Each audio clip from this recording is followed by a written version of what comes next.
E aí, Aí, meu amigo? boa! Tudo bem? Tudo bem? Tudo na paz, graças a Deus. Ei, bom te ver, velho. Muito bom estar aqui. Obrigado, viu, pelo convite. Que isso. Seu pai esteve aqui, foi super inspirador, cara. Foi Que super legal. inspirador. Foi uma noite muito especial. E eu sei que hoje não vai ser diferente. Tenho Amém, certeza amém. disso.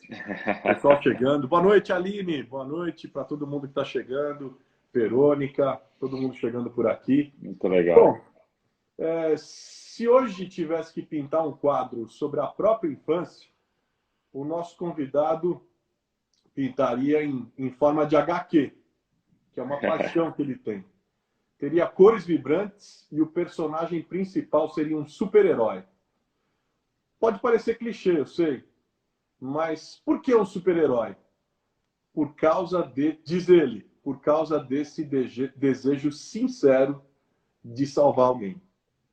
Talvez um dos maiores desejos do pai seja que o filho o admire, que ele sirva de exemplo. Nesse sentido, o pastor José Gonçalves, que esteve aqui conosco algumas semanas atrás, tem motivos de sobra para se sentir realizado. O super-herói da história em quadrinhos do filho seria, sem dúvida nenhuma, seria o pai, que segue sendo sua maior inspiração, seu maior exemplo. Nessa noite, a gente tem a alegria de ter aqui conosco o pastor, psicólogo, youtuber Douglas Gonçalves, criador Muito do bom. canal Dizascope. Ele é o nosso convidado dessa noite e eu tenho certeza que vai ser mais uma noite de inspiração, de boas reflexões, de boas Amém. histórias, enfim, de bons insights espirituais. Douglas, querido, seja muito bem-vindo aqui para esse nosso encontro. Poxa, Carlos, obrigado mesmo, viu? Muito honrado pelo convite aí. Graças a Deus conseguimos marcar. Deus sabe o dia certo, né? E a hora certa. Exatamente. E assim, a nossa. Muita gente diminuiu o trabalho, né, nesse período, mas como a gente trabalhava online, nosso trabalho aumentou, né, nesse período. Então, por isso foi Perfeito. tão difícil para a gente marcar, mas graças a Deus que a gente vai ter esse papo aqui. Não, eu sei disso, cara. E é impressionante. Eu estava agora mesmo, eu estava no carro, eu estava num outro compromisso Uhum. presencial, e aí eu tinha duas lives, agora no final da tarde e agora à noite. O trânsito aumentou, o lugar onde eu estava, o compromisso atrasou, eu acabei tendo que ficar, ela falou, não vai ter jeito, vou ter que fazer a live daqui e depois ir embora para Aham. casa para poder fazer. Acabei ficando lá, cara, e assim, essa mobilidade que o online nos deu, por um lado é maravilhosa, porque Sim, como aconteceu agora, quer dizer, atrasou, você fica. Mas por outro lado, putz, por outro lado, a sobrecarga. Ontem, você não acredita, Douglas, ontem eu sentei aqui às 6 horas da tarde para a primeira live. Hum. Eu engatilhei 4 na sequência. Meu Deus! Eu saí, era 11h30 da noite. Eu não lembro, eu só levantei para ir no banheiro, tomar uma água, Meu só fui Deus. jantar quase meia-noite. Uma loucura, uma loucura. Então, Sim, sim, sim. eu sei como é que tá a sua rotina, fica tranquilo. É, Bom, deixa eu começar o papo dessa noite falando vamos lá. sobre a igreja Jesus-Cop. Sim, A igreja Jesus-Cop surgiu em 2011. É uma nova geração de igrejas, sim. contextualizada, zona urbana, uma igreja urbana, né? Uhum. Sem dúvida, com herança teológica, hierárquica, eclesiástica, de grandes de denominações grandes e históricas herdeiras da Reforma Protestante. Sim. O que a Dizascope tem de original, de rompimento e de novidade em matéria de igreja? Legal. O movimento do Dizascope está desde 2011, né? O movimento do Dizascope vai fazer 10 anos o ano que vem. A igreja, ela, esse ano faz 3 anos, né? Então, só para o pessoal entender, então a gente era um movimento online, a gente é um movimento online, né? E que tem como objetivo mobilizar jovens, né, ao entendimento inteligente do evangelho, que a gente crê que esse entendimento é que gera fé, milagres e uma transformação social. E assim, de um tempo para cá, há pouco mais de 2 anos para cá, a gente entendeu que a gente precisa plantar uma igreja que local também. Por quê? Primeiro que eu fui assim, eu me senti confrontado por Deus de passar o DNA, de passar aquilo que ele estava ministrando no meu coração para outras pessoas. E esse passar só dá para fazer offline, né? Não dá para fazer ele em sua plenitude online. Então, a Claro. gente precisava de uma família que a gente pudesse passar isso, né? Então, eu fui desafiado por Deus a isso. E a gente começou, então, essa igreja local, a igreja do meu pai, né? A família Debaixo da Graça nos enviou. E foi muito legal, porque as nossas igrejas são em Bragança, as duas, né? Então, eu fui enviado como um missionário para a mesma localidade, né? Mas para uma outra geração. Então, assim, se você me perguntar o que tem de diferente, é que a gente fez o caminho inverso. Então, em que sentido? A maioria dos lugares vai plantar uma igreja. Quando essa igreja está se Verdade. desenvolvendo e crescendo, ela vai, então, se envolver com o online. Entendeu? O que eu sinto é que Deus, cara, está nos dando um protótipo, que é o novo modelo de se fazer missões. Entendeu? Por quê? Porque a gente já estava pastoreando um grupo, entendeu? Sem ter aberto uma localidade, sem nunca ter pago um aluguel caro de um prédio ou alugado um som, ou a gente já estava pastoreando um grupo, a gente já estava alcançando o coração de um grupo. E aí, quando a gente começou, você começa já com algo estabelecido. Você começa com pessoas já extremamente apaixonadas com a cultura daquilo que você está construindo. Então, a gente, se você vier aqui, não tem como falar que tem 2 anos, entendeu? Dá a impressão que tem 10. Mas por quê? Porque como o Já vinha, movimento tem 10. claro. Exatamente. A gente sabe o que a gente está fazendo, a gente sabe que direção a gente está indo, porque já tem um tempo. Então, assim, a gente começou a pensar. Por exemplo, eu tenho um alcance de umas 20, 25 mil pessoas em Portugal, entendeu? No Olha só, online. não Sim, sabia desse detalhe. eu devo ter umas 20 mil pessoas no Japão, entendeu? Que nos seguem. Então, o que a gente tem pensado? De primeiro entrar online na nação, entendeu? Que facilitaria para a gente a língua portuguesa nesse momento. Então, vamos dizer Portugal. Você entra online na nação, eu consigo impulsionar exatamente para lá. Eu posso impulsionar para uma cidade de Portugal, se eu quiser. Aí eu entro online, você começa a pastorear umas pessoas. Você começa a pastorear um grupo, uma galera se engaja. Um segundo modelo é que a gente tem uma missão, fazer a nossa geração ler. Entendeu? Então, o que sustentou financeiramente o Desascope até aqui, e até para a gente iniciar a igreja, foi a venda dos livros. Então, ao mesmo tempo que eu estava espalhando a cultura do evangelho, também era um business que sustenta a missão. Então, o segundo passo seria entrar nessa outra nação com a literatura, que aí também daria recursos para plantar a igreja. Então, assim, a gente crê que existe uma nova forma de fazer missões, entendeu? Que a internet nos possibilitou. Os teólogos dizem, né, que Jesus veio na plenitude dos tempos, né? E uma das coisas que eles falam é porque o Império Romano construía estradas, né? Então, eles tinham essa habilidade de construir estradas que ligavam as cidades, então facilitou muito o trabalho missionário. E eu creio que a internet é a estrada desse momento, para essa última colheita antes da volta de Cristo, né? Boa. Você sabe que aqui também sobra provocação, né?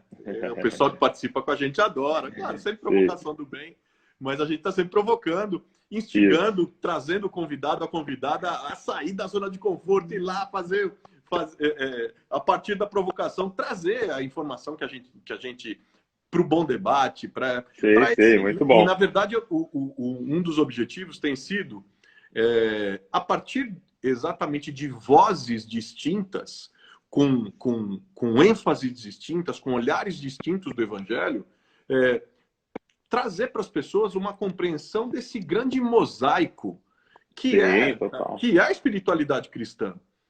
Não dá para se dizer, ninguém tem a pretensão de dizer, olha, eu tenho a última palavra, é a minha ênfase que é a correta, é o meu jeito de ser ou de fazer igreja.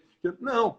E, olha, eu vou falar, eu hoje numa reunião eu estava dizendo, essas lives, eu comecei de maneira espontânea, né, no início da quarentena, cara, claro, dá um trabalho, a gente tem preparação, tem uma série de coisas e tal, mas vou falar uma coisa para você, Douglas, o que eu tenho aprendido nessa comunhão virtual, nessa troca virtual, Incrível, né? nessa escuta com os irmãos. Cara, gente como você, líderes de várias gerações, de várias cidades, de várias denominações distintas, mas assim, todos em busca de algo que traga convergência, né? E eu acho que a pandemia também trouxe muito isso. Fez a gente se olhar muito mais como corpo e nos nossos pontos de convergência. Mas, enfim, vamos à provocação. Você tem uma série chamada Estilo de Vida do Fim dos Tempos. Sim. É um manual de procedimentos para o fim dos tempos, é isso? Não, não. A gente trabalha com um tema mensal, né, no Desascope, no movimento, né? Então a gente trabalha um tema mensal. E o mês passado, de julho, perdão, foi Estilo de Vida do Fim dos Tempos. A gente queria unir duas coisas. A temática da escatologia, que ganhou um espaço maior, né, por causa da pandemia, o pessoal começou a olhar para isso, né? Então você tem a pandemia, você tem o vulcão, não sei das quantas, você tem a bomba explodindo ali, rumores de guerra. Começou então a se pensar sobre isso, e é ótimo que se pense. Por quê? Porque escatologia, e aí, por que a gente colocou estilo de vida do fim dos tempos? Porque escatologia não é um tema para curiosidade. No contexto que eu cresci, eu percebia muito isso. Todo mundo que tratava de escatologia era um tema curioso. Todo mundo falava, pô, que legal, né? Fim dos tempos, anticristo, a marca da besta e tal. Só que escatologia molda a nossa missiologia. A escatologia molda o que eu estou fazendo hoje. Então, exemplo bem básico, né? Se eu saísse daqui, a Val falasse, minha esposa Valéria, falasse assim, olha, estou grávida, o que é isso? Um recado de algo que vai acontecer no futuro. Então, isso que ela está me falando que vai acontecer daqui a 9 meses, daqui a 8 meses, molda o meu estilo de vida. Então, se eu ia gastar aqui, eu não vou gastar. Se eu ia viajar ali, eu não vou viajar. Então, a gente começou a pensar sobre isso, tá?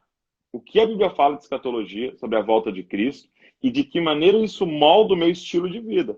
Entendeu? Por quê? Porque a gente está sendo chamado para ser precursores, né? Como João Batista, preparando o caminho para a segunda vinda. Eu estava estudando isso hoje, né, de Marcos, e como Jesus coloca, os discípulos perguntam, né, mas por que eles dizem que tem que vir Elias primeiro, né?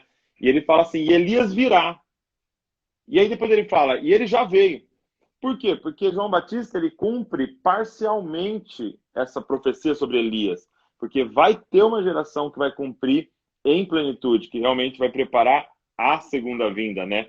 O governo de Cristo. Então, era nesse sentido, né? Então, era um estilo de vida de oração, estilo de vida de jejum, estilo de vida de santidade, estilo de vida de entrega, realmente, de um povo que sabe que a solução, né? A gente está olhando para tudo isso e pensando, pô, o que a gente podia fazer, né?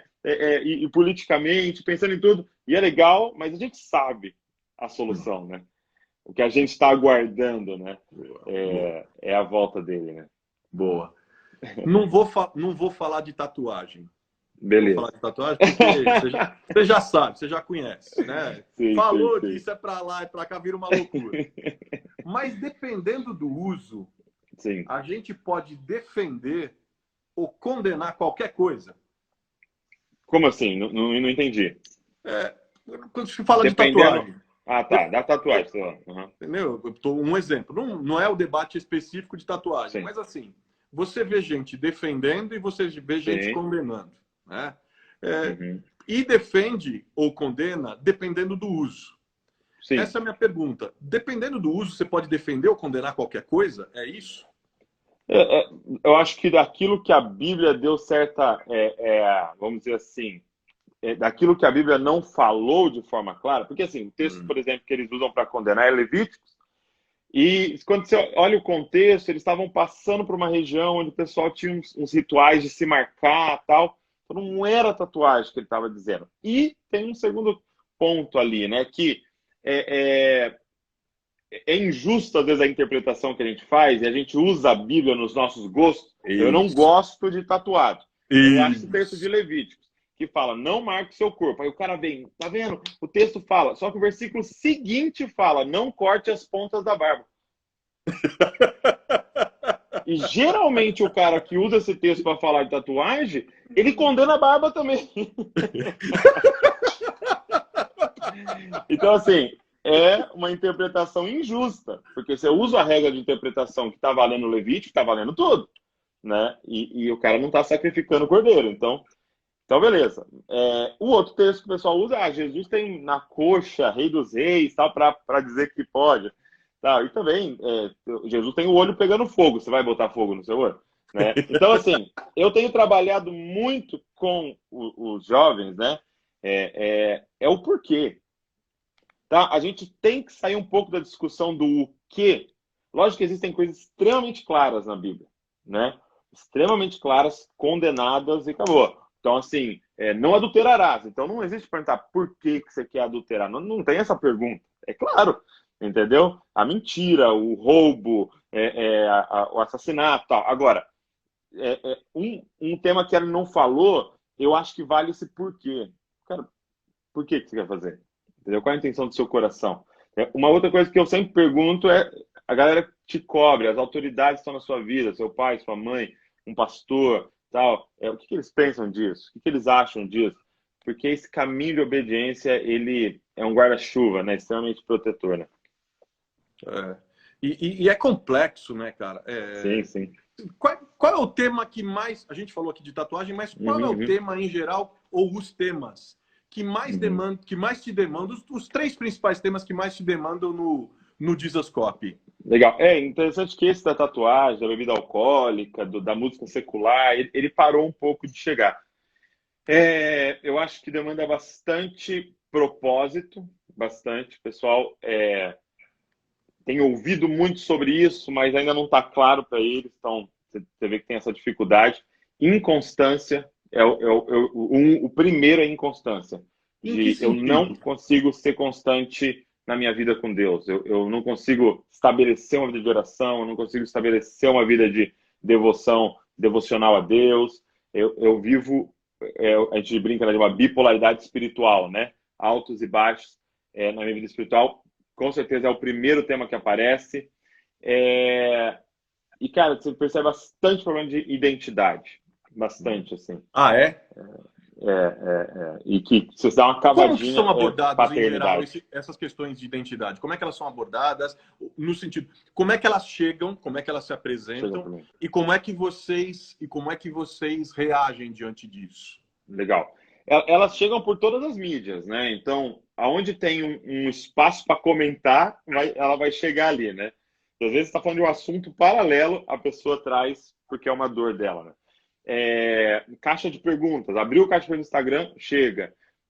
Isso estou falando só do movimento online, né? Claro que a igreja tem a dinâmica de igreja mesmo, nos discipulados, nas células, aparece. Mas no movimento, então, qualquer espaço que você dá. Só que às vezes ela não chega assim, tem um problema de identidade, né? Ela chega com outras questões, tipo assim, o meu pastor não me apoia em nada, entendeu? Não tem espaço na minha igreja, ninguém gosta de mim, entendeu? Às vezes a gente fala uma frase sobre amizade, a pessoa fala assim, é fácil falar, mas ninguém quer ser amigo de verdade, entendeu? Então, aí quando você dá uma cavadinha, é identidade, entendeu? A pessoa não sabe quem ela não tem firmeza em quem ela é, tá? Então, você repara muito isso. E se você vai um pouquinho, é paternidade, entendeu? Infelizmente, vive uma nação órfão, né? Mesmo aquele que tem pai, né?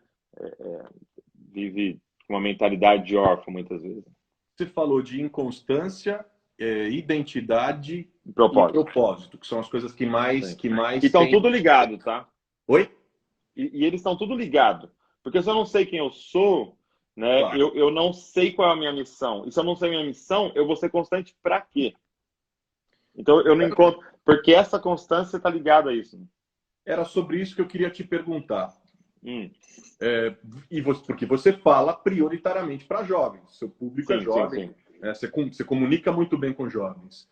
Um dos maiores problemas dos jovens, você citou alguns aí, mas além de falta de emprego, decisão da vocação, escolha da universidade, o momento do vestibular, casar ou não casar, é propósito. Você falou de propósito. Sim. Qual que é o propósito do jovem, na sua opinião, Douglas? Então, essa é a grande pergunta, né? Qual é a minha missão? Qual é o meu propósito? Né? Alguém acabou de comentar aqui, eu estou 18 anos na igreja, eu não sei o meu propósito. Eu gosto de fazer assim algumas definições semânticas, assim, porque é difícil isso, que a palavra propósito, para cada um, pode ter assim, uma conotação. Mas vamos lá, eu gosto de falar da palavra chamado, por exemplo. Qual que é o meu chamado? Né? Então, no nosso contexto igreja, né? Eu gosto de falar que só existe um chamado na Bíblia, entendeu? E chamado na Bíblia é ser sacerdote do Deus Altíssimo, né? Sacerdócio de todos os santos. A Bíblia vai dizer em Êxodo 19 que ele queria um reino de sacerdotes. E isso é muito legal porque não é um reino com sacerdotes, era um reino de sacerdotes.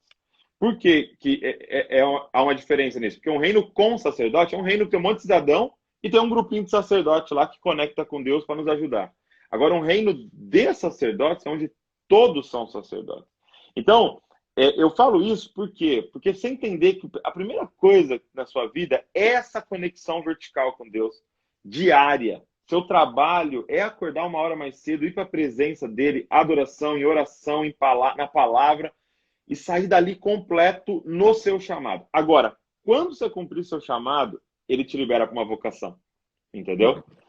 E por que é importante esse chamado antes? Porque senão você vai achar que você é o que você faz. E você não é o que você faz.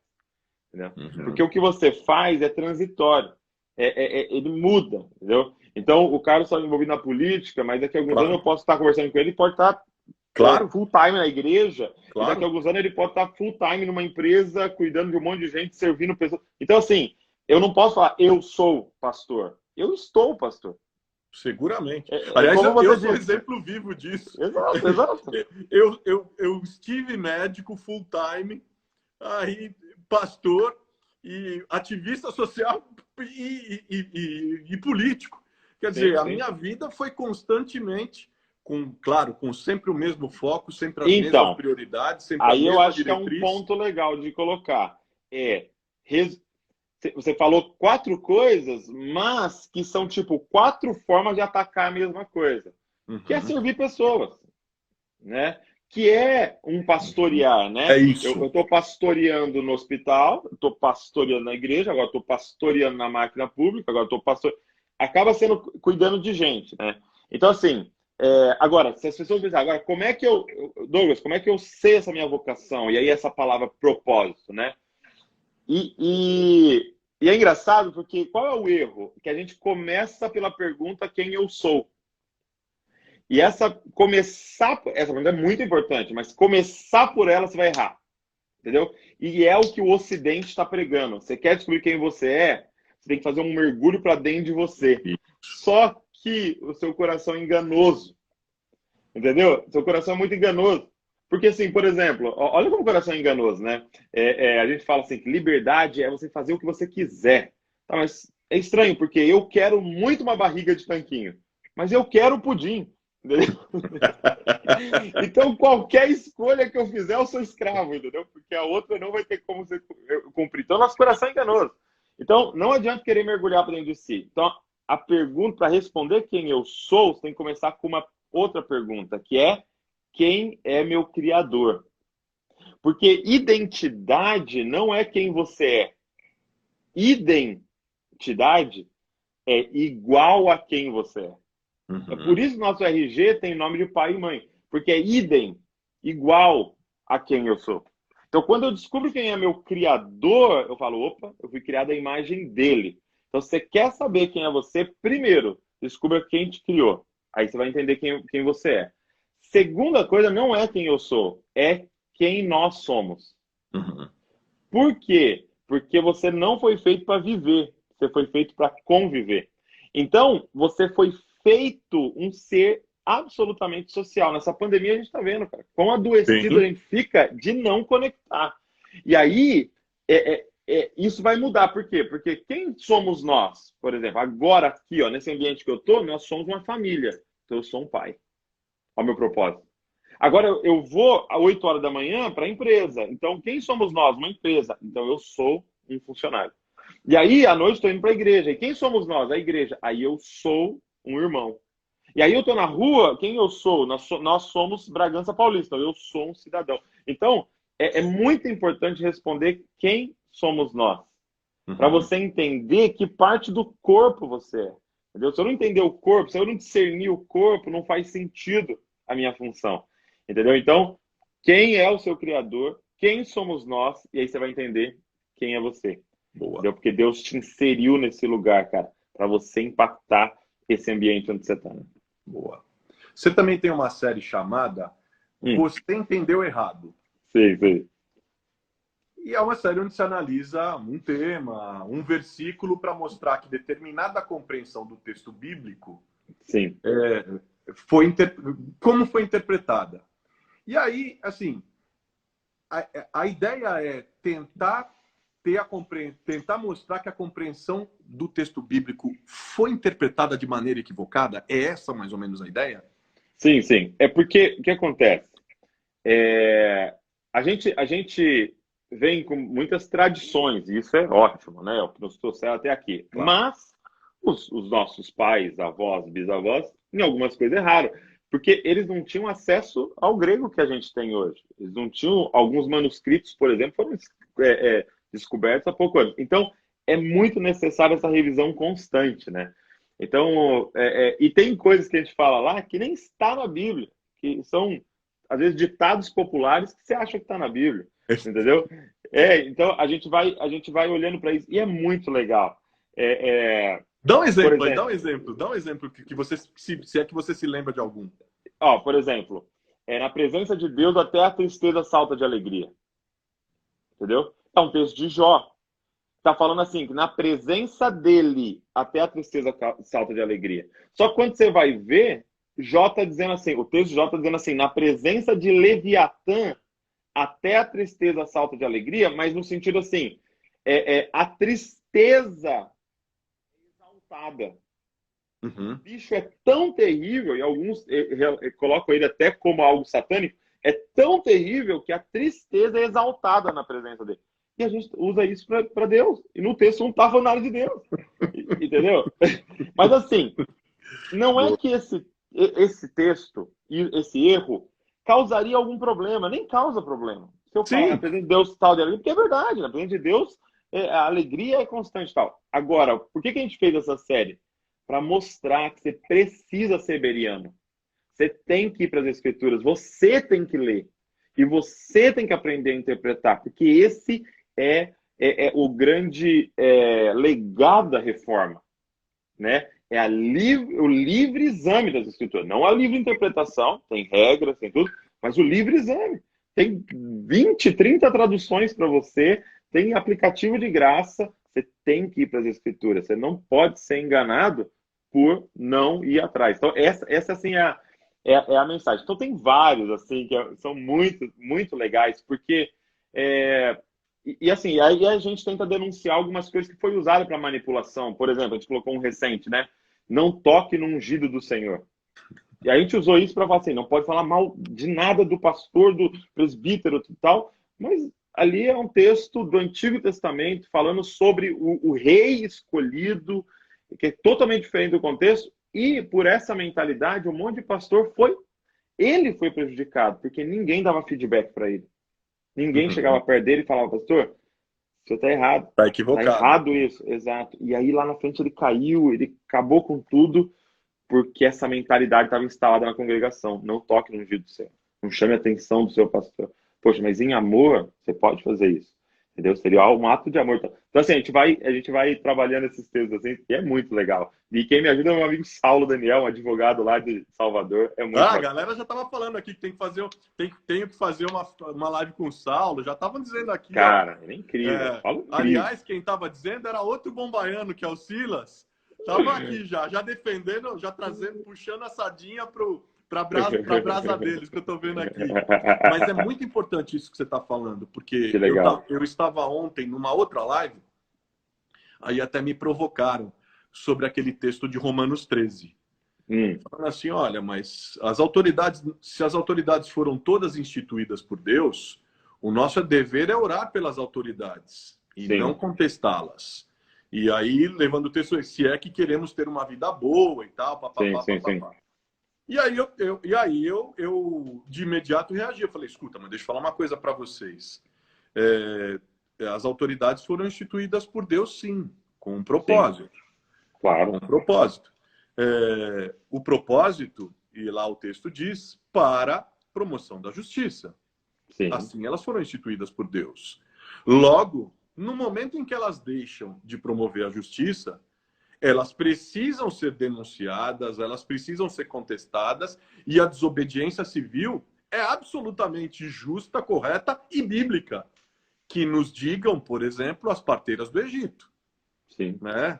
Que se fossem levar, se levassem a sério, ao pé da letra, as palavras do faraó, a autoridade mais poderosa daquele tempo, teriam deixado de cumprir o propósito de Deus, preservando a vida de Moisés. Ou seja, sim, como o faraó era autoridade, uma vez autoridade legitimada ali por Deus, sim. ok?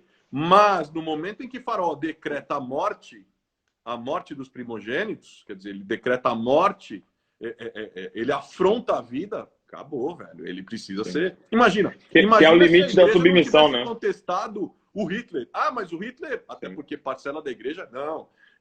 Autoridade instituída por Deus, não vamos contestá-la e tal. Imagina, no meio, naquele regime nazista, se não tivesse lá o Dietrich Bonhoeffer e a igreja confessante, sim. jamais a gente teria confrontação, né? Exato. E é isso, né? É entender se confrontar, entendeu? Não é quebrando outras leis, como com violência, de forma chula, né? Que alguns Claro, acabam fazendo. É com inteligência, é com argumentos, é com a palavra, muitas vezes. E isso não anula o orar. As pessoas acham que orar é claro. somente Já que não tem apoiar. nada para Não, fazer, vamos exato. orar então. Exato. Você pode contestar e estar orando, Claro. entendeu? E orando para Deus intervir na situação. E às vezes a intervenção de Deus é extremamente dura, né? E nessa questão que a gente está conversando sobre interpretação da Bíblia, Douglas, existe uma forma, existe apenas uma forma, por assim dizer, subjetiva e pessoal de interpretação da Bíblia? Não, então, não, esse é um perigo, né? De usar apenas dessa forma, né? Porque aí você consegue, cara, é muito duro, Claro, porque aí acaba que o seu humor, o seu coração se torna o seu Deus, porque você vai usar o texto ali da forma que você quiser. Esse é o lance. A Bíblia, ela tem uma dupla identidade, né? Primeiro, ela é um livro histórico, ok? De personagens que viveram na história, que viveram em locais reais, em tempo real, e aquilo são fatos que aconteceram realmente. Então, a primeira coisa que você precisa fazer é estudar esses fatos. Ou seja, a Bíblia não foi escrita para mim, não foi escrita para você. A Bíblia foi escrita para, por exemplo, os discípulos no século I. Foi escrito para os judeus 600 anos antes de Cristo. Então, você tem que entender o que o texto quis dizer para aquele público. Agora, a Bíblia não é só histórica, ela é eterna. Então, essa dupla, eu preciso entender o que foi falado lá, que aí a gente chama de exegese, né? E aí eu tenho que fazer um salto hermenêutico, que a gente chama, ou seja, trazer o que foi falado lá para hoje. Então, como eu aplico isso aqui no século XXI? Então, esse salto hermenêutico tem que tomar um cuidado. Eu não posso tratar ela como apenas um livro histórico, senão eu vou ficar dissecando a Bíblia e não obedeço. Mas não posso tratar ela apenas como eterna, senão eu fico tentando aplicar loucamente ela. Como a gente disse, não é a livre interpretação, é a livre exame. Todo mundo pode examinar, mas existe regras, que é entender contexto e aplicar da forma correta para hoje, né? Então, assim, a Bíblia, você vai falar, é fácil? Não é simples, ok? Mas é um trabalho para a vida inteira. Entendeu? A Uhum. Bíblia é um livro para a vida inteira, para você examinar a vida inteira, e não vai ser suficiente, por isso que a gente tem eternidade pela frente. E você como pastor, né, e como pastor jovem, nova geração, você trabalha muito. Isso que você está falando, você trabalha muito Sim, a ideia de contextualização da palavra de Deus. sim, sim. Eu acho que uma das ênfases, um dos pontos que eu diria principais que eu vejo olhando um pouco mais à distância no seu ministério, no ministério de vocês, é essa contextualização. Né? É aquilo que você está falando aqui. Né? Agora, a contextualização da Bíblia no século XV não serve para o século XXI. Sim. Aí vem a provocação. Então a Bíblia, ela se adequa a cada época e local? Ou a contextualização é que precisa ser temporal e local? Exato. O que se adequa é a comunicação dela, né? Assim como eu consigo traduzir ela para o inglês, para o espanhol, eu consigo traduzir ela para o século XXI, né? Então, exemplo, vamos dar um exemplo. Ó. Jesus falou assim, uma parábola do semeador, né? O semeador saiu para semear. E aí, por que ele usou essa parábola? Porque a maioria das pessoas que estavam ouvindo ele trabalhavam com agricultura. Então, essa parábola não pode não fazer tanto sentido para um jovem que encontrar na rua. O que ele estava falando ali? De tipos de pessoas ouvindo a palavra de Deus. Então, um semeador saiu para semear. Ele joga a primeira semente. Ela cai à beira do caminho. Como é uma terra dura, o pássaro vem e come, tira. Aí ele joga a segunda, cai no meio das pedras. Aí ele cria uma raizinha só, fraquinha, o sol seca. Aí a terceira, cai numa terra até boa, mas tem espinhos. E aí, quando começa a crescer, o espinho mata, né? E aí, a quarta cai numa terra boa e nasce. Se Jesus estivesse aqui hoje, a mensagem não mudaria. Tem tipos de pessoas que ouvem a palavra de Deus, e tem algumas que não dão fruto, e outras que dão. Mas ele contaria a parábola assim. Um médico descobriu a cura do coronavírus. E aí ele pegou 4 pacientes dele que estavam doentes, que estavam com o corona. E ele mandou 4 mensagens no WhatsApp. Só que um estava com o celular desligado. E a mensagem nem chegou. E ele nem ouviu. O segundo, ele até viu que chegou a mensagem, mas era uma mensagem muito grande. E ele ficou com preguiça de ler. Então ele nem entendeu a mensagem. E aí ele não foi curado e morreu. O terceiro, ele recebeu a mensagem, ele leu. Só que tinha uma mensagem falando do trabalho, questão de grana, e tinha uma outra mensagem, uma preocupação, e ele ignorou aquela e foi para essas questões da grana e da preocupação. Mas o quarto, leu a mensagem, entendeu e aplicou aquilo que ele falou e foi curado. Então, assim, ele contaria assim, provavelmente, hoje. Mas ele não contaria que usou cloroquina, né? Por favor. Não. Aí essa cura aí nós vamos ter que deixar para cada um. Eu estou te provocando. Essa é uma provocação médica minha. Sim. Mas então, assim, entender que assim, mudou a mensagem? Não. O que mudou a forma de comunicar. Então, quando você vê ele mandando uma carta para 7 igrejas, em cada igreja ele se apresenta de um jeito, e cada igreja ele usa o contexto, o lugar para falar. Quando o Espírito Santo vem, eles começam a falar na língua das pessoas. Então, essa capacidade de comunicar com a geração que é o grande desafio nosso, né? E é por isso que eu acho que a gente tem que sempre ter uma provocação aqui para os nossos ouvintes, sempre tenha jovens atrapalhando o seu ministério. Boa. Boa. Sempre traga jovens para a liderança, entendeu? Claro que não lá em cima, né? Paulo fala para não colocar neófitos, mas sempre tenha jovens na mesa das decisões, porque eles vão ficar atrapalhando.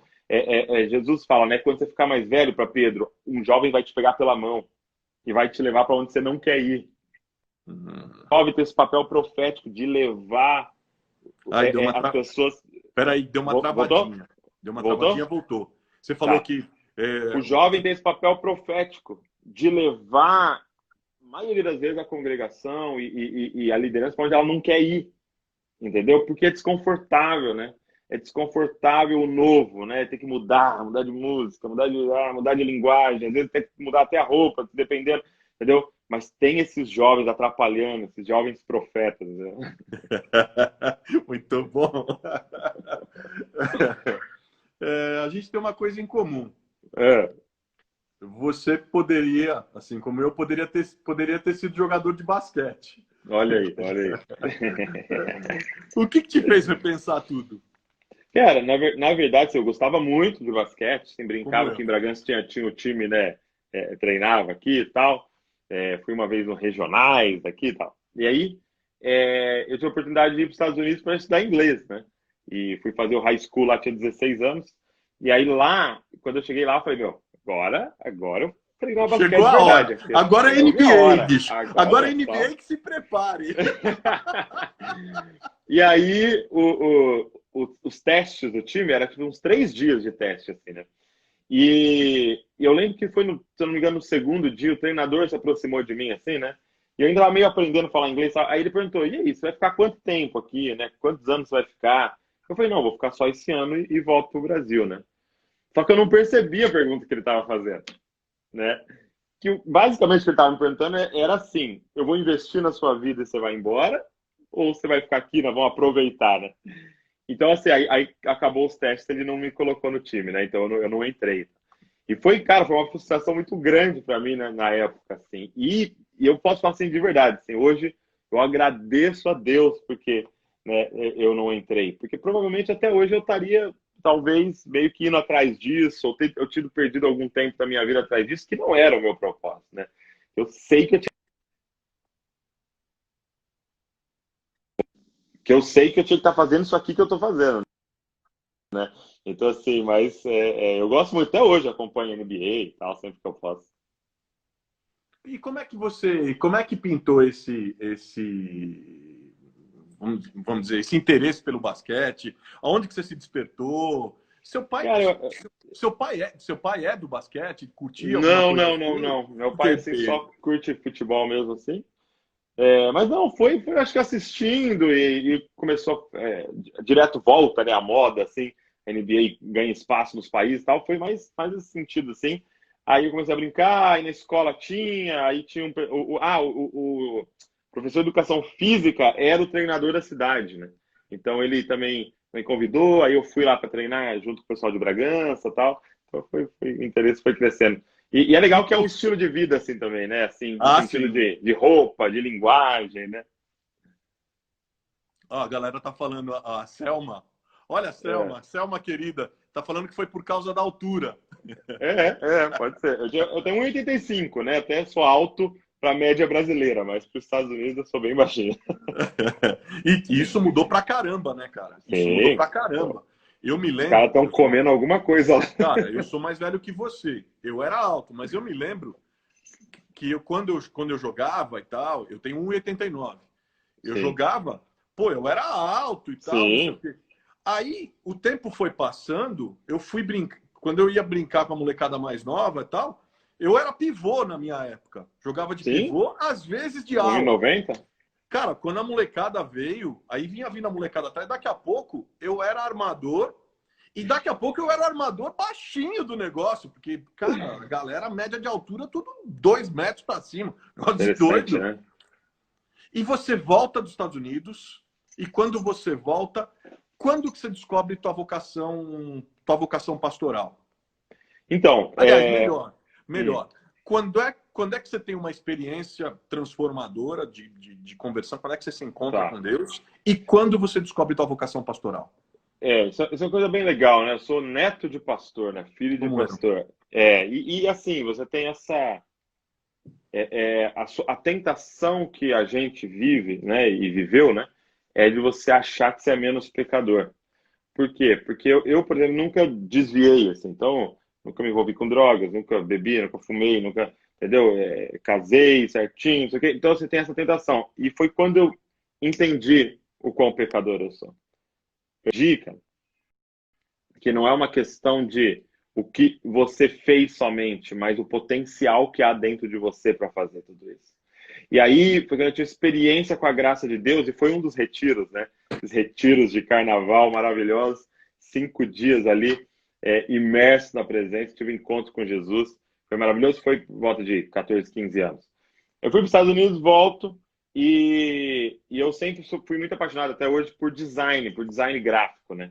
Meu pai sempre me incentivou muito a isso, E, cara, é interessante que eu falei do meu pai, né? Mas meu pai, ele teve um discernimento de Deus absurdo, assim. Então, por exemplo, em me mandar para os Estados Unidos, se eu não soubesse inglês, eu não estaria fazendo muita coisa que eu estou fazendo. Pra você ter uma noção, meu pai, o inverso de hoje, né? Meu pai me obrigava a ficar no computador. Eu Ah, na ah. adolescência, ele chegava em casa e ele perguntava, você usou o computador hoje? Eu falava, não, hoje não. Então você para o que você está fazendo, você vai para o computador, tal. E isso lá atrás, mano, lá atrás. E aí, sabe o que ele começou a fazer? Me dar vídeo para eu editar no computador. Tô aqui, ó, edita essa minha pregação aqui e tal, porque ele queria que eu aprendesse a editar. E, cara, Olha é isso. exatamente o que eu faço hoje, cara. Entendeu? Então, assim, eu gostava muito de design e tal. E eu tinha um medo de buscar o Espírito Santo. Por quê? Porque eu achava assim, eu vou buscar o Espírito Santo, cara, e certeza que ele vai mandar eu para a África, vai mandar eu para um lugar bem difícil, que é isso que o Espírito Santo faz.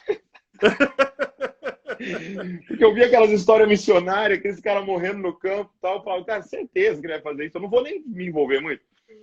E, cara, de repente, é muito louco, isso fica de testemunho para todo mundo. Quando o Espírito Santo vem, e se é para você ir para a África, você não deseja estar em outro lugar a não ser na África. É A fato. primeira coisa que ele faz não é te mandar para a África, é colocar a África dentro de você, a ponto de você sonhar com a África, desejar a África, procurar a África no Google, documentar. E foi isso que aconteceu comigo. Tipo assim, meus sonhos era tudo de design, de trabalhar, fazer uma capa para uma grande editora e fazer site. Eu gostava muito dessa área. Tal. E, de repente, cara, eu lembro de um começo de ano, eu fui fazer as resoluções daquele ano e era tudo ministério. Era tudo de pregar, de cuidar de gente, de orar, de ler a Bíblia inteira, de não sei o quê. Foi aquilo que eu entendi. Pum, ele trocou dentro de mim. E aí foi natural. E aí eu fiz de tudo, né? E provavelmente você também. Cuidei das crianças, dos juniores, limpei, dancei, cantei no coral, Você carregou caixa de som, ligou o caixa de som, microfone. e tudo que você imaginar eu fiz na igreja, tudo. E aí você vai se descobrindo no servir ali, e isso foi aumentando, aumentando, aumentando dentro de mim. Uma coisa que meu pai sempre fez é não, é, nunca me falou, cara, você tem que ser pastor, nunca. Ele sempre falou, cara, faz direito, cara, faz engenharia, né? Eu me formei em psicologia, faz psicologia e tal, e porque ele sabia que se é um chamado, cara, vai acontecer, né? Ah, e ele, quando esteve aqui, falou, ó, eu e meu filho agora, hoje em dia a gente faz um trabalho complementar entre Sim, aconselhamento e total. psicologia. Eu achei incrível, velho, incrível. Sim. Mas para fechar e para a gente passar para o nosso pinga-fogo, Hum, você fala do seu pai como sua grande inspiração, sim. né? Qual você avalia como a grande influência do seu pai na sua vida? Qual o grande legado que ele passou para você? Legal. Eu acho que o grande legado que ele deixou para mim até hoje foi ter a coragem de gastar a vida em um propósito. Eu estou vendo meu pai há 30 e poucos anos. Eu tenho 32, eu estou vendo ele há 30 anos focado em um alvo só, estudando e lendo sobre um tema só. 30 anos lendo sobre família e casamento. Então eu falei, cara, eu vou fazer isso. Eu vou gastar minha vida inteira para mobilizar pessoas a um entendimento inteligente do evangelho, cara. Porque eu sei que isso vai causar uma transformação grandiosa na nossa nação. Boa, boa. Ele está aqui hoje preparado para o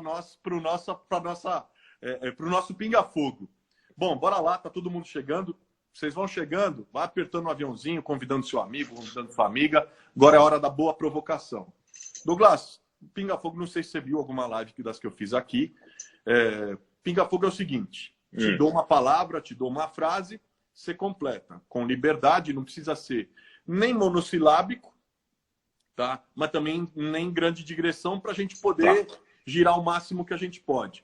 A participação do público é livre, todo mundo participando, e aí nós vamos nos divertindo, jogando ping-pong. Beleza. Meu papel aqui, na verdade, se a gente estivesse jogando vôlei, eu sou levantador. Eu levanto e você corta. Beleza. Tá? Bora. Ser estigmatizado ser colocado dentro de uma caixa pequena demais para aquilo que Deus criou você para ser. Ser filho de pastor famoso, conhecido Cara, muito bom quando ele é um cara íntegro de caráter, né? e que abriu o caminho aí numa trilha que facilitou muito o trabalho. Né? Ó só, o Tony Ebert de Paula tá pro seu aqui, ó, já te provocando. Palmeiras ou Corinthians? São Paulo. Sabia que ia ter alguma coisa. Alguma coisa. Uma coisa Alguma ali, né, coisa que que. não ia bater. Aqui é Coringão, velho. Pô. Seu pai é São Paulino também? Não, meu pai também. Mas assim, vou falar a real que agora eu sou Bragantino, né, cara? Esse ano eu sou Bragantino.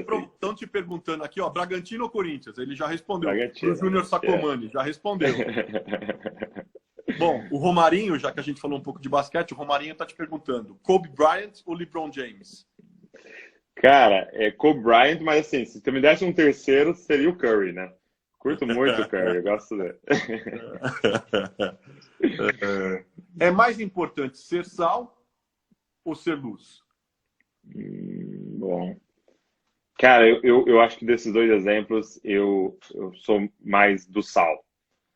Eu gosto de. Eu acho que nós temos esse papel de. Eu acho que os dois exemplos são parecidos, né? Mas dar sabor para os ambientes, eu acho que é muito legal, cara. Você chegar. Eu sou da opinião que o crente tem que chegar e o ambiente tem que ficar melhor.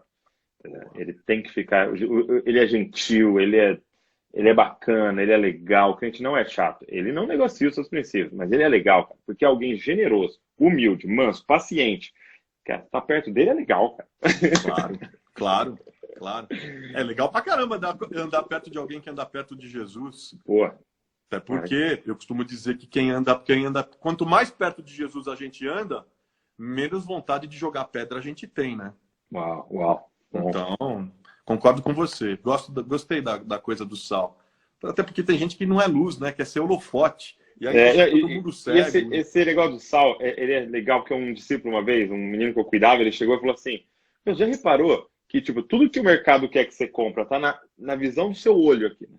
Então, quando você vai no mercado, tá na visão do olho, da prateleira, o mercado quer que você compre. Onde está o sal?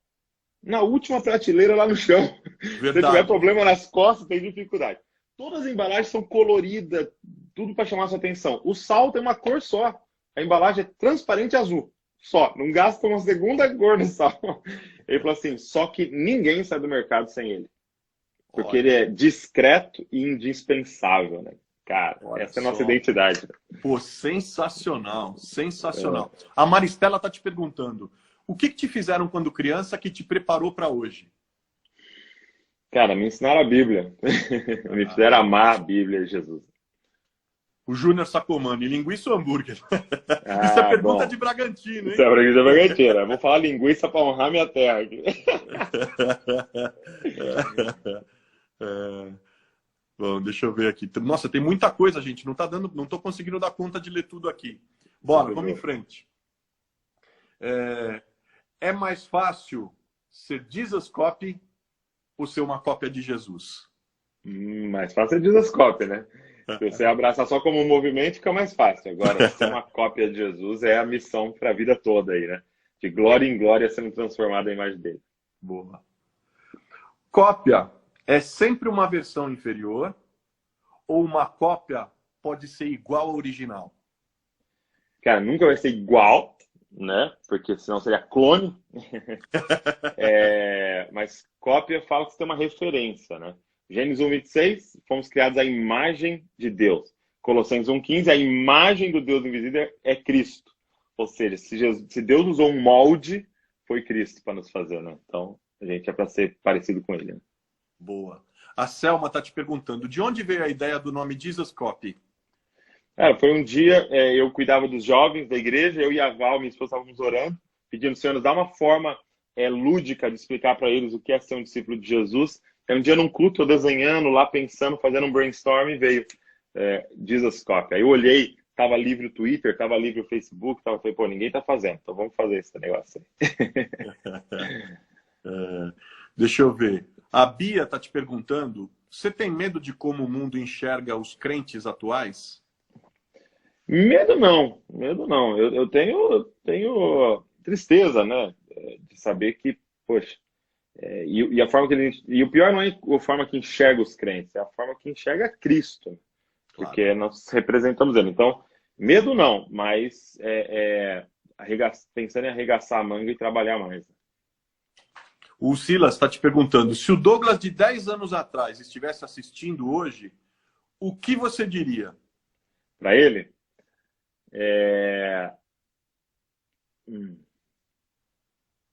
Eu Eu acho que eu diria para ele aproveitar mais o tempo, perder menos tempo, e principalmente com família, com as relações. Deixa eu ver mais aqui. O que é mais difícil? A Rayane está te perguntando. Amar ou obedecer? Ó, eu até via a pergunta aparecendo, e eu acho que não tem separação entre essas duas coisas. Porque você já viu aquele livro, As 5 Linguagens do Amor, né? Sim. Então, cada um tem uma linguagem, né? Presente, palavra de afirmação, ato de serviço. Abraço, A toque. linguagem de amor de Deus é a obediência. Entendeu? Aqueles que obedecem os meus mandamentos são quem me ama. Então, não dá para separar, né? Então, é os dois. Obedecer em amor, amar obedecendo. Estou vendo aqui. Nossa, tem muita coisa, gente. Tem Muita coisa, coisa. O Júnior, rock ou sertanejo? Rock, com certeza. O quê? O quê? Do que você curte de rock? Assim, cara, eu cresci na igreja, né? Então, assim, eu gosto, eu ouço música de crente, né? Então, pra mim, uma Oficina G3, um Resgate, assim, foi o que eu cresci ouvindo. Não, eu não sou um cara que ouve rock, assim, hoje eu ouço mais música mais de adoração, assim, de contemplação. Qual é a preferência total na playlist do Douglas? Cara, Tom Molinari, nacional, né? Tom Molinari, o Alessandro Vilas Boas, meu amigo. Aí eu ouço Upper Room, eu ouço House Fires, músicas mais assim, mais worship, assim, mais de contemplação. O Leonardo tem uma pergunta interessante para você. Qual foi o melhor e o pior livro que você leu? Vou tirar a Bíblia então, né, pra gente. O melhor livro que eu li, eu acho que O Reino de Ponta Cabeça, Donald Craven. É um livro muito importante na minha vida. Pior livro que eu li? Poxa. Difícil, né? É difícil porque, assim, eu sou do tipo que começou, tá ruim, eu paro. É como eu. Cara, tem gente que tem Não naquela vale a disciplina, pena. eu vou até o fim, não. Então, não saberia dizer não. Não sei. Mas o melhor eu sei. O Oziel tem uma pergunta interessante também. Como refletir Cristo sem religiosidade? Dependendo completamente da graça, entendeu? Totalmente da graça. Então, você saber que não tem mérito envolvido, é graça. Então, se acertar, é bondade dele, entendeu? E não é mérito seu. Então, o único lugar no Evangelho, no vivendo a partir da boa notícia. Você tem fome de quê? Parmegiana. Cara, eu acho que cara, de ver a igreja vivendo o evangelho verdadeiro. Acho que Você tem sede de quê? Cara, justiça. Perguntas justiça titânicas. verdadeira. Né? Perguntas de influência titânica. Justiça. E a justiça de Deus, né? O Monte está te perguntando, se você tivesse a oportunidade de conversar com o apóstolo Paulo, qual seria a primeira pergunta que você faria? Primeira pergunta? O que você viu no terceiro céu?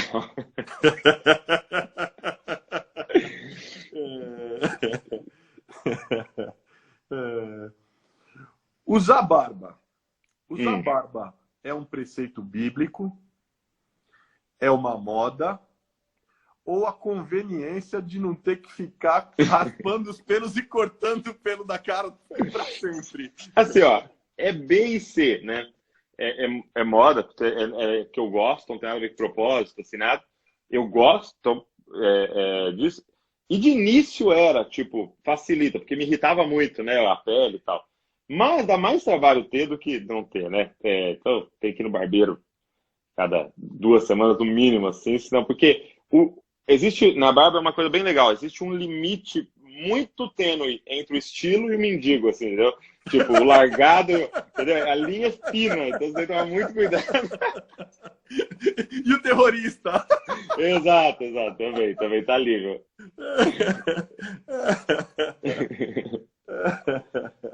Ser moderno ou ser tradicional? Cara, eu penso, vou pender mais para ser moderno, mas sem perder o legado da tradição, porque eu acho que é querer reinventar a roda. Tem 2000 anos de história da igreja e eu quero aproveitar a onda que os pais da igreja fizeram até aqui. Deixa eu ver aqui.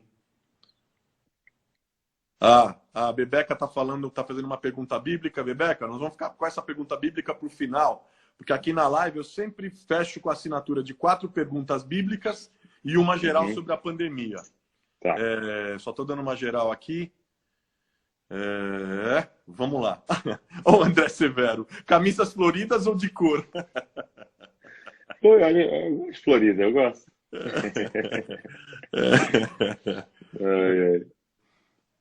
Trabalhar em casa é home office ou é ser workaholic?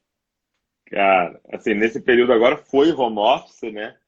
Que quis levar para um workaholic, mas por necessidade. Eu prefiro trabalhar fora para separar bem os ambientes. Douglas, qual foi o dia mais triste da sua vida? Cara, assim, ó, de decepção, de que eu lembro assim, decepcionado, foi nesse dia do basquete lá nos Estados Unidos. Mas foi bem triste também quando a gente descobriu que minha mãe estava com câncer de mama. Mas foi bem triste também, apesar de eu não ter vivido assim triste, né? Foi uma notícia triste, assim. Mas logo a gente, ela começou o tratamento e foi curada e hoje faz mais de 20 anos já. E qual foi o dia mais feliz da sua vida? Acho que o nascimento da primeira filha, né? É muito especial, né? O nascimento da Luísa é muito especial. Meu casamento, dias marcantes. Lugar mais incrível que você já esteve e o lugar que você mais detestou estar? Cara, mais incrível. Eu acho que o Japão. Deus Deus colocou o Japão no meu coração. Acho que tem alguma coisa Pensei lá que você ia para mim. falar que Deus é japonês, cara. Eu falei, opa, Opa. peraí. Deus é brasileiro, pô. Mas tem algo lá que Deus quer que a gente faça, eu sinto, assim, pro futuro. Mas foi incrível, assim. Eu fui sem grandes expectativas, porque tava agenda corrida e tal. Eu vi Quando a gente tuas chegou fotos, lá, ficaram meu incríveis. Deus, meu Deus, foi incrível, assim. E foi incrível porque chegamos no Japão, cara, e você sabe, quando você vai em outro país ministrar numa igreja, geralmente é um grupo pequeno, porque são imigrantes, tá? E chegamos lá, tinha 1000 jovens em um auditório no Japão, cara. Foi Caramba! incrível, assim, foi muito legal. Então foi o lugar mais incrível. Agora, o que eu menos gostei, cara. Nossa. Uma vez eu fui numa cidade lá no sul do país, Sombrio. Foi, foi bem sombrio, assim. Alguém perguntou aqui, John Stott ou Billy Graham? John Stott, com certeza. O Pedro Apesar de gostar muito do Billy Graham. O Pedro tá te perguntando, Marvel ou DC? Marvel. Seu herói predileto? Cara, eu gosto muito do Aquaman. Por quê? Porque a simbologia é muito louca de alguém que é a intersecção, né, entre, no caso, terra e água, né? E eu acho que essa é a nossa função, né? De ser uma intersecção entre céu e terra, né? Trazer o céu para a terra. O Jean tá perguntando para você, tem cópias falsificadas de Jesus por aí? Opa, tem. A gente fala, você falou de fim dos tempos, né? A gente fala do terremoto, a gente fala da guerra, do tal. Só que a grande marca do fim dos tempos é o engano, né? Então vai ter vários aparecendo por aí falando ser ele, mas não deem ouvidos. Pastor Flávio Batista tá te perguntando, filme predileto? Filme predileto?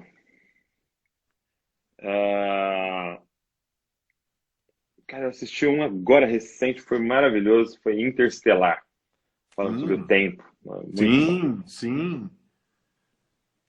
Boa. Comida japonesa ou um bom filé à parmegiana? Cara, a briga é boa, mas eu iria de japonês.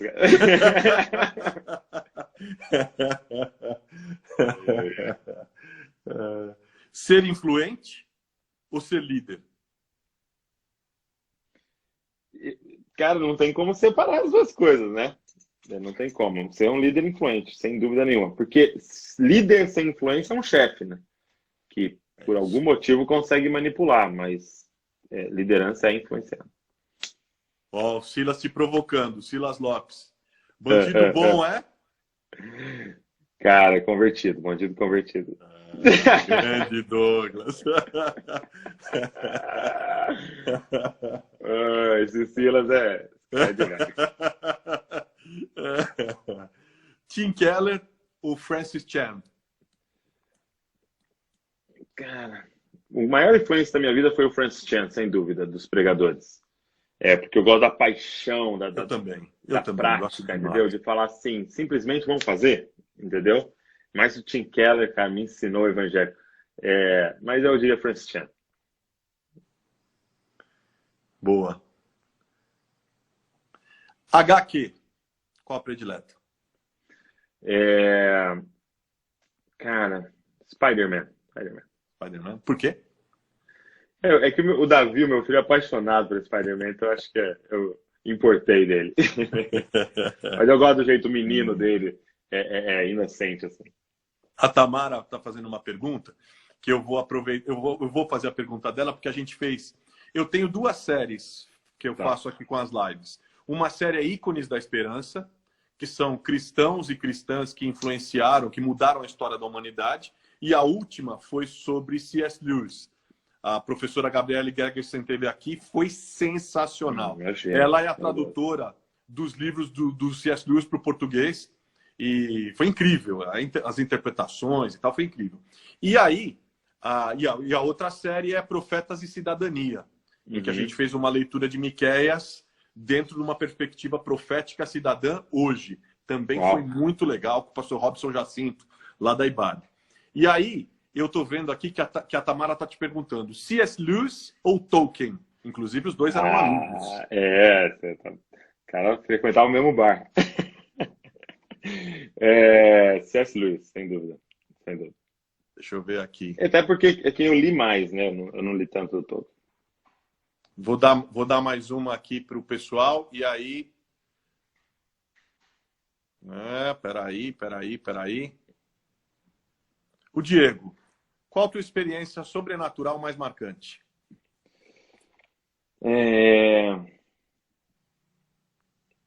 Eu acho que foi nesse retiro que eu contei para vocês de carnaval que eu tive um encontro real com Deus na minha conversão. O Caio está te perguntando dos evangelhos, qual que você mais gosta? Lucas, mais de Lucas, porque Lucas é engraçado porque ele não foi um dos 12 apóstolos, né? Mas ele é o cara esforçado, né?